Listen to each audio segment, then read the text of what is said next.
Super cool. Well, Robert, it's awesome to be speaking with you today. Naturally, there's a really impressive career to cover if we were to dive into all of the chapters and projects and roles that you've been doing for many years. We'll be here for hours, especially considering that some of those chapters would certainly put you into the class of what we'd call a serial founder. So I want to get to that, but I do still believe that the best place to start a conversation is right at the beginning. So if I could ask you to travel back in time and think about the the first moments that you got excited about a career in tech and you made that first step, what was that and how did you feel about it? Well, actually, let me get a prop for this. Yeah? I have a drawing here of when I was 4 years old, um, and I drew this on a printer, and my mom printed it out. So I think that was Wow. like sort of the first drawing that I've ever made, or the first thing that I ever made on a computer.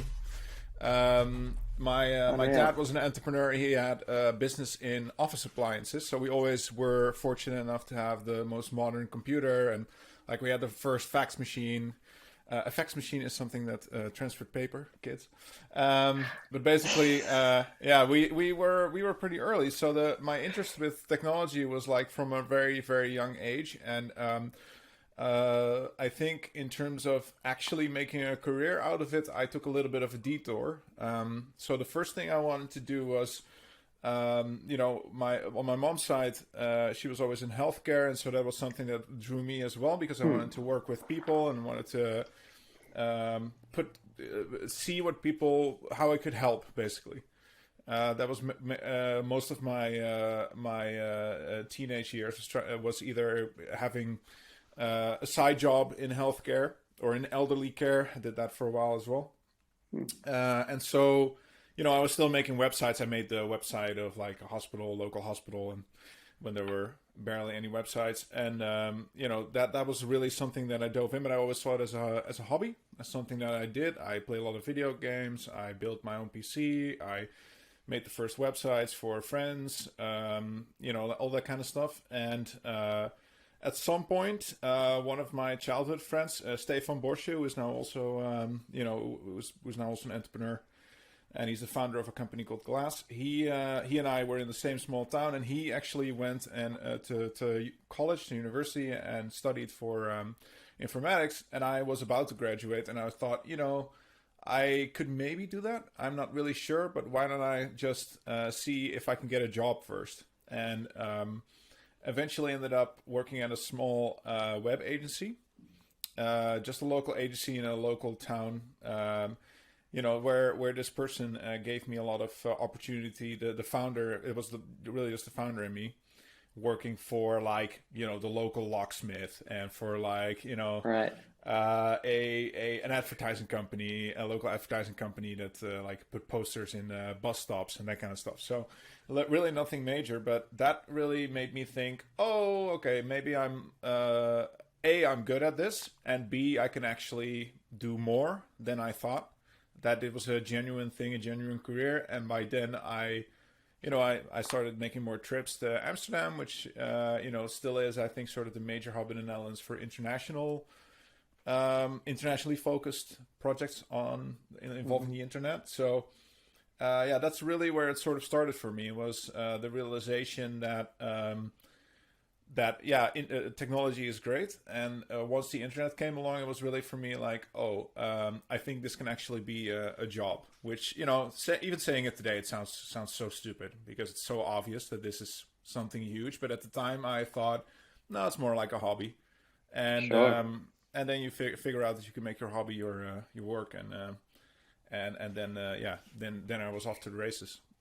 So tell me about how that initial interest started to evolve, and particularly I'm interested to learn about your learning. Of Yeah. course, it was a very different industry back then. Talk to me about how you learned different skills, both, technical and non-technical on the job or elsewhere. Yeah, I was a pretty bad student at school, but I was a pretty good student back home. So, I really didn't care for chemistry or anything related or that wasn't related to technology or what I perceived with technology, at least with building websites, very early on, was that I could build something and then people could use it immediately. Anyone on Mm, the whole planet, and that to me was like very pure way of helping someone. Because in the retirement center, it was always like, you can help someone one on one, and then you sort of feel a little helpless when certain things happen outside of your control. And mm, I felt that, at least in that sense, I had a more direct relationship with a larger audience. And so for me, then it became a lot of, and my family, we were really not the kind of people that considered that to be an industry or something. I had no, like, my father at that point got the business went bust. And so one of the things was definitely at home was, don't go be an entrepreneur, because then your business goes bust. That's basically the feeling that right. I had at that time. And so my family went from basically being sort of, I would say high to mid level in terms of income, to the lowest of income. We went into welfare.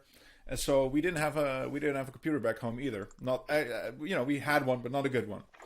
Right. And so when I was in school, I had to also sort of deal with that. And then I started to basically completely neglect anything that didn't have to do with technology at that point.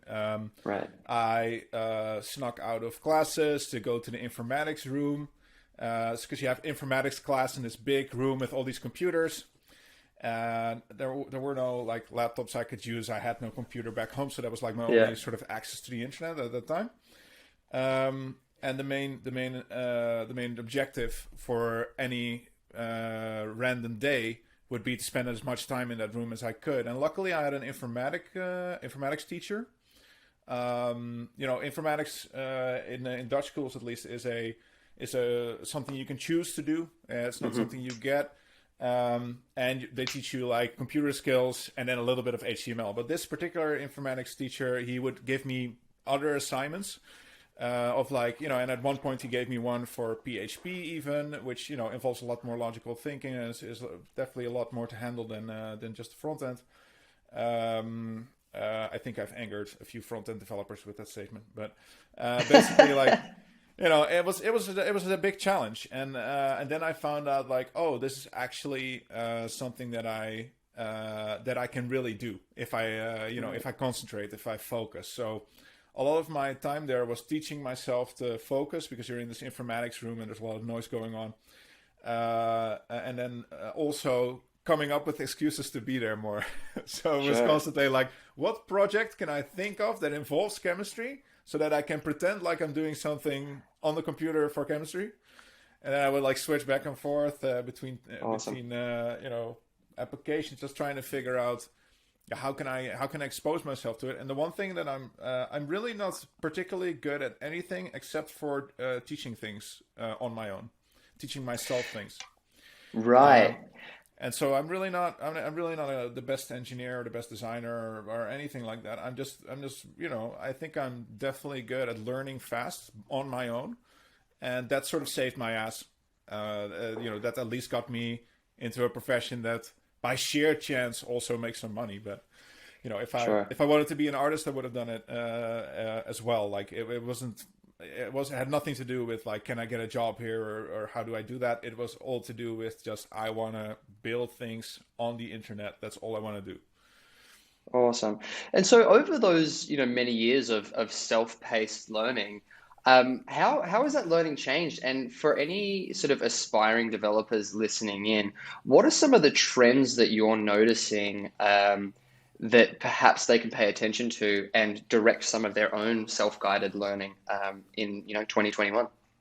Well, I mean, I was learning JavaScript at the beginning as well, and I never thought that would be the language that we would all use Sure. now to such a degree, because I thought it was a pretty shitty language. And I remember one of my friends going like, "Yeah, JavaScript is really the future," and I'm like, "No, absolutely not." But now, actually, the greatest thing that I think you have as an engineer is that you can start in the front end, and the front end Yeah. becomes the back end, and the front end becomes a mobile app. And it's such a great way to sort of lay the foundation for yourself to really focus on JavaScript and the essentials, but also the deep down basics. My co-founder Emil, who's our CTO, he would say that it would be more about the concepts, specific programming constructs and architecture, and how data is transferred, how algorithms are written. And I agree with that as well. If that's your specific choice, if you have if you're trying to get into more of a technical focus as a CTO, for instance, or as a VP of development or engineering. But for me, the best way to do it was to also look at design and also look at product management, and to have a more holistic view of what it makes, what it takes to help someone, anyone, Sure. anywhere on the planet, right? Like that was the goal. Like as long as I could find someone on the planet that I could help, that would be the best outcome for me. And the way I looked at skills like that was that I was just trying to absorb everything around it. So at the time you had the first social networks were popping up, and a little bit later, like Web 2.0 started happening. So you had more social apps, and the only thing I was doing is I was using a lot of them. I was trying to build experiments in my off hours. Then I would go to work and work for clients. And halfway through, I decided, what actually would teach me more is not working for clients who are asking me, hey, can you build this thing that we saw on the internet yesterday? And more focus of, hey, we should build this thing that will exist tomorrow, that Sure. needs to exist tomorrow. And so I think when you're young, you're trying to figure out like, how do I just get a job? And especially in our situation, in specifically my personal situation, there was no fallback plan. I had to earn money somehow. Like, Sure. there was no soft landing. So I had to teach it. I had to get into it, and then I had to somehow figure out as well, like, what does a designer do and what does a product manager do? And I think the easiest way that I approached that was also just to ask people. And if anything, the internet industry or the tech industry is open to that, I would say. Maybe a little bit less so than they used to be, because tech industry used to be pretty small. But I could go up to anyone and ask, how did you do this thing? I could pick someone's brain, and that's been really good. I think most people who are a little bit younger than me, and also from underrepresented groups, they struggle with that. And that's Sure. why also, Yeah. in my position, I try and make sure that they can interface with me really openly. Like my email address is on my website, like, Yeah. Yeah, it certainly is. And now I want to come back to something that you've mentioned quite a few times, which is just this idea of helping people. And yeah, I noticed this when preparing for this chat with you, but now you've also said to me that when you were younger, you had this influence of healthcare and elderly care. So yeah, it's very yeah, clear to me that helping people is really what gets you out of bed. And if you look at the sort of different things that you've worked on throughout your career, that seems to be a commonality. So I wonder yeah. if you could try and connect the dots for me a little bit between, maybe just two or three, or maybe some more of your roles and experiences, how they connected to one another, how they helped you help people, and how they helped you arrive at what you're now building with Quest Audio. Yeah, I mean, like helping someone that you don't know, or anyone, or a large group of people at scale, that I think is a goal. It's not something that I think is ever done or something. It's what we're all trying to do, right? We're all trying to build something that means something. And sure, you can build stuff for yourself, but why be that selfish? And also, like, is that really that enjoyable? Like I think briefly, but something that lives outside of you, and that helps other people to a degree that you're not even involved in the minute details anymore. It just goes and helps people. Yeah, that to me is the ultimate enjoyment. So it's not even that you're. Maybe it's also, maybe that in itself is a little bit selfish as well, that you enjoy helping others. But the fact of the matter was that by the time I had arrived in Amsterdam, I'd moved over. I had started my first company together with